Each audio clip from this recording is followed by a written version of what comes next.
It's now 6:39 here on this beautiful Wednesday morning. It seems like we have to get through another windy day here in central Georgia. I know, it's just windy day after windy day. We're already, as we've been talking about all morning, seeing some damage from these winds. A tropical storm force wind gusts yesterday here in central Georgia. Hard to believe. This is what it did to the Bucky sign along Interstate 75 in Peach County yesterday. Thanks to Chris Dunn for sending us these pictures with the drone. You can see it looks like the sign is actually like a felt mat attached to the circular frame. So hopefully they're able to just reattach it. It doesn't look like it actually ripped itself, but still windy today across central Georgia. A red flag warning in effect for the entire area, noon to 8 p.m.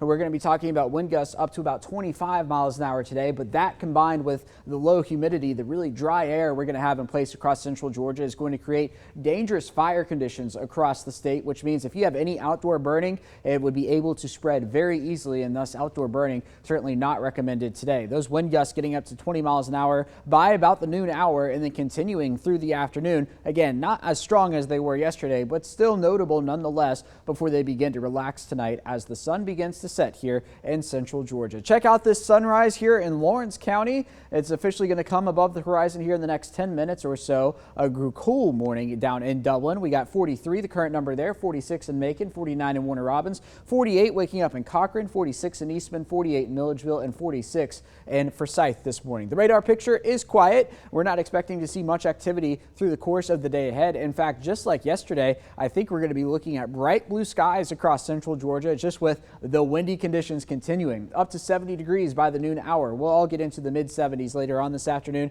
before the wind begins to relax as the sun sets and temperatures fall down into the mid to low 40s tomorrow morning. In fact, it would not surprise me if this time tomorrow morning we're talking about a rogue 30-degree temperature on the map by the time we get to, again, that is tomorrow morning here in central Georgia. But we will warm up as we get into the afternoon, into the upper 70s across central Georgia before we get to Friday, and that's where things will really begin to change. Waking up under mostly cloudy skies Friday morning, and then perhaps a passing shower or two Friday afternoon across central Georgia, and maybe even into the evening hours. So we're going to watch the details on that closely. But Friday going to be a transitional day for us. We do have a 20% chance of rain by the time we get to Saturday.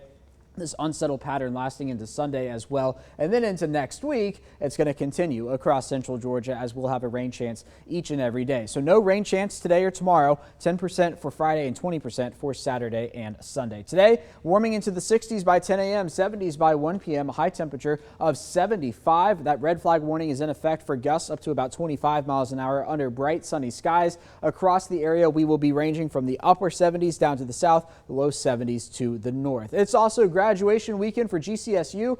By May standards, a great forecast, highs in the 80s, a 20% chance of rain for Saturday up there in Milledgeville. And then once we get into next week, check that out. 80s return beginning on Cinco de Mayo, upper 80s by the time we get to the start of next week.